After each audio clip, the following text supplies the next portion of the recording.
America. Please welcome Lenny. Lenny, here he is, the very funny and entertaining John Leonard. Lenny. John. Please welcome the man who had the vision, Lenny. Please welcome John. I possess the DNA of Leonard. And here he is, John. He's also a movie star. Ladies and gentlemen, please welcome Leonard. Would you welcome, please, John? The Lenny and John Show.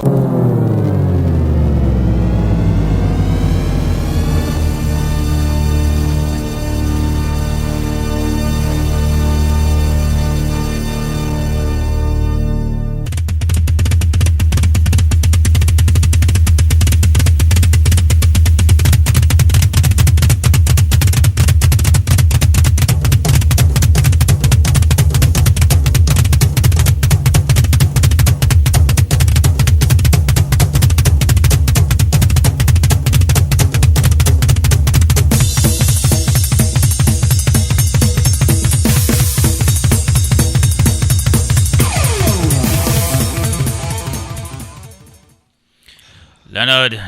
Hey. Back in the tubes. Oh, yeah. Actually, I was in a tube of one form or another all day today. Oh, yeah? Yeah. I did the Pennsylvania Tough Mudder today. There's actually going to be another one in May, but man, I could do that again. Now, is this sponsored by the Marine Corps? Or is this just an independent thing? It's kind of it's the Wounded Warrior Foundation is a big thing. They get a lot of military sponsorship, and let me tell you some of the things I did today. First thing, even just to start, you had to jump over a wall to get to the starting line. Oh, I was like, what? Wait, jump over a wall to get to the starting line? Yeah, I was like, where's the starting line? It's like behind this wall. Could you walk around it? No, you had to climb over. Oh man, how high are we talking? Oh, it's higher than I could jump. So what you do? 2 feet. 2 feet. Is you actually this one? Is it one of those rope ones? No. This one actually has there's a built-in little wood thing, so it's like it's just high enough for you to kind of stand on that little wood plank, jump up, grab the top, and throw your leg over. And this sounds. It sounds like I'd be discouraged before I get to the starting line. It's like hostile. It's like hostile. This is what you would do if you were running in a Eli Roth movie. If you're running from some sort of maniac. Now, if I'm in that hostile thing, I could probably clear that wall in one leap, because that whole thing was. We talked about this last show with those crazy Germans trying to do unmentionable things to you. Yeah, well, it's always the Germans, isn't it? It's always, well, at least that accent, whatever that is. It's that Eastern European. The Eastern European accent is in the big pine trees. And so, yeah. So, let's discuss some of the...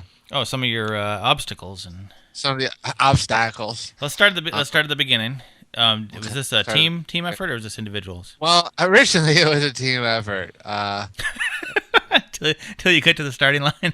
Yeah. So, but what happened was Tim, he hurt his knee prior to the race. Right. And is kind of lost interest. No, he was hurt. He couldn't do it. Right. All right. So you climb over the wall to get into it, right? And I'm like, okay. All right, then you run. And you run, and you run. Then, let me think, what was the first obstacle? Oh, dude, there's like a million obstacles. I've got it pulled up, the obstacle course, but it's not. It's actually not in the order that we did. No, that's all right. So you could lie to us and we wouldn't know. Okay, so I mean, you wanna know? It's 11 miles long. What? And then how much of that do you drive? And then I hit the 6 mile point, and it says you're halfway there. I'm like, wait a minute. I did not sign up for a 12-mile run, jump, and thing. Now, how often? I mean, are you prepared to run 11 miles or 12 miles? Yeah, I work out pretty regularly. But you actually run that distance, though? No. You run, walk, jog it, kind of thing. As long as you get there, right? Yeah. Drive it. Okay, so first thing you do is you do like a you crawl. I mean, it's cold today, and you crawl through mud and under some barbed wire for way too long, and my pockets got full of mud. And That was the other thing I wanted to ask you. What were you wearing for this? I was just wearing a t-shirt and a pair of cargo shorts. Okay, Yeah. your standard Leonard outfitting. Yeah, standard Leonard outfit. So I did that right under there. Next thing is on here it's calling the Arctic enema, right? So I'm running. That would turn me away, I think. Yeah, I'm running up there, getting ready. You know, I'm like, okay, it looks like it's just water with like there's peanuts in it. You know the foam peanuts. Yeah, those are ice cubes. Oh my God. And it's kind of funny because I get to the other, it's about chest high when you get in it, right? Oh. And it's very cold, and then there's a wall, and you got to duck. There's a wall halfway through it, so you got to duck under and get under the wall. Now, did you ease into this water, or did you just jump right in? Oh, I jumped right in. I thought it was. Now, peanuts. doesn't it knock just the air out of you and make you? Yeah, it's like you can't breathe. You can't breathe, yeah, it's like right? a stomach punch. It's like a stomach punch to you. It's actually it's funny because it's all on the outside of a golf course. So you're running around the outside of a golf course, and I think there's just like it's like butted up against like a ski resort or something. But anyway, so you do that, and it's kind of funny because I got to the other side and I was like, man, this is kind of high. I don't know. And then then it was like it's very cold, and I was like, yeah, I could jump out of here. I got out of there pretty quickly. Now I'm picturing. Here's what I'm picturing: Stripes, John Candy, obstacle course. This is what I'm picturing when I think of you doing this, and just an awful scene. It's awful. There's a lot of And maybe you easing up winded to an officer. Well, obviously you didn't have officers there, but somebody. What's up, Einstein? Or what you didn't call him Einstein? What did he call him? I don't know. I don't remember. Oh, no, I can't remember. But I know there's Sergeant Hulka. Sergeant Hulka, our big toe. So that. I love that movie. All right, so you get through the ice water. So we went through the ice water. Arctic enema. Arctic enema. You come down to another set of walls you got to jump over too. Now, how far have you gone at this point after the Arctic enema? You're like 1 mile in. Oh, I'm done. I'm done.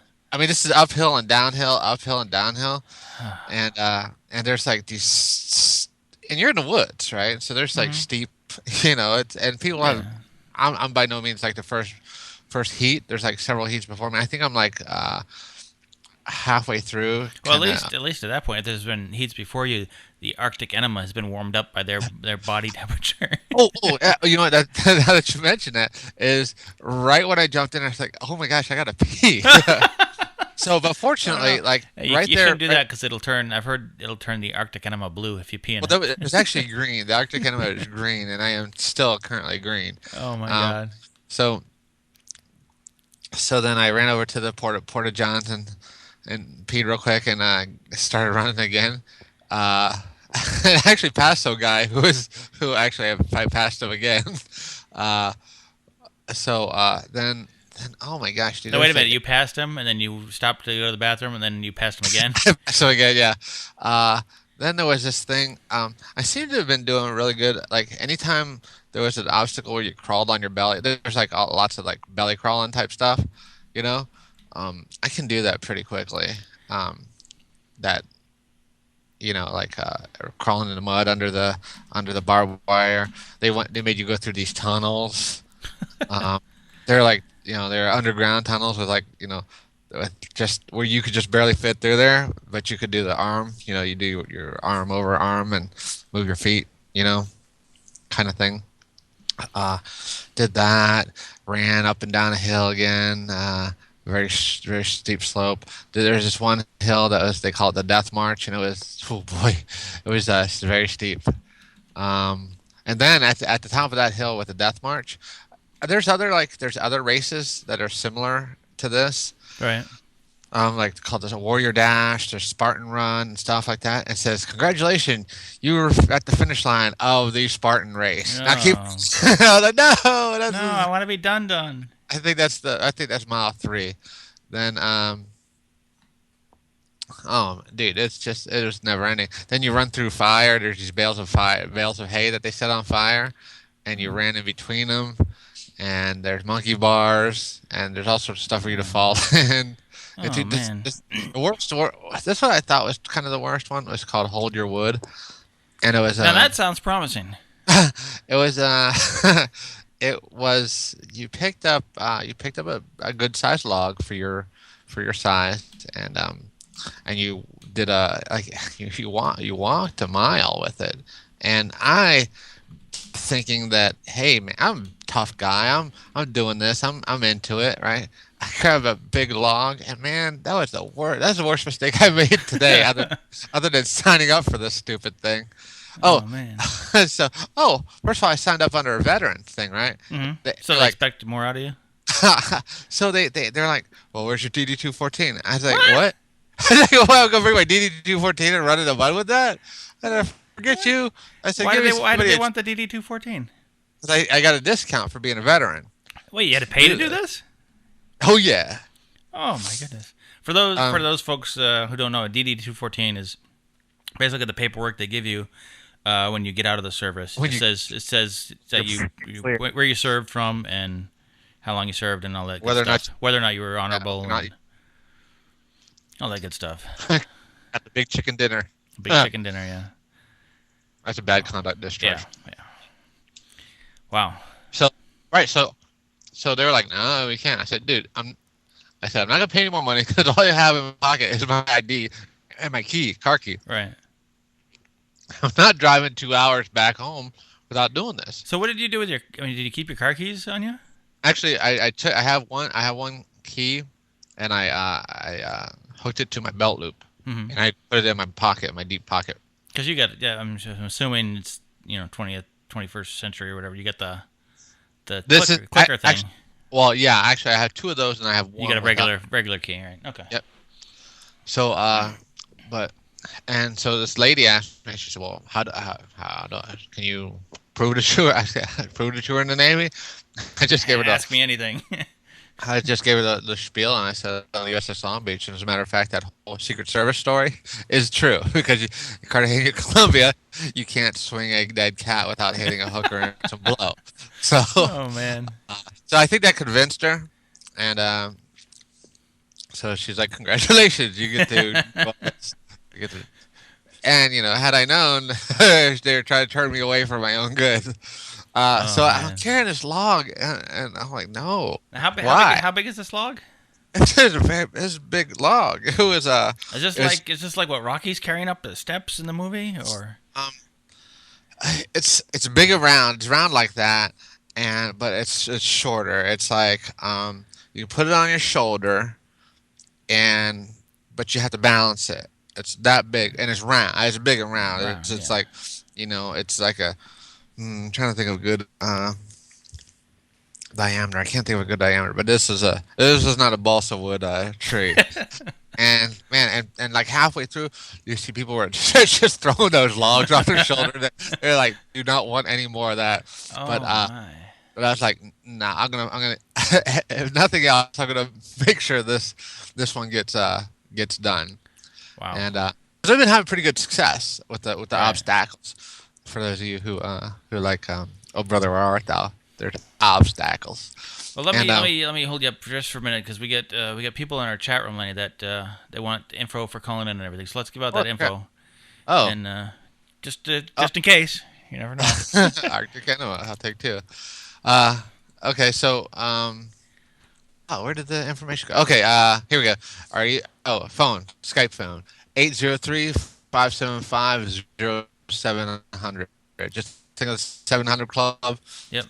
And throw away 803-575 for that. Yeah, it's 803-575-0700.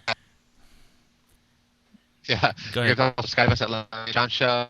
Twitter at Lenny John Show. We got a Facebook page and a website, it's lennyandjohnshow.com.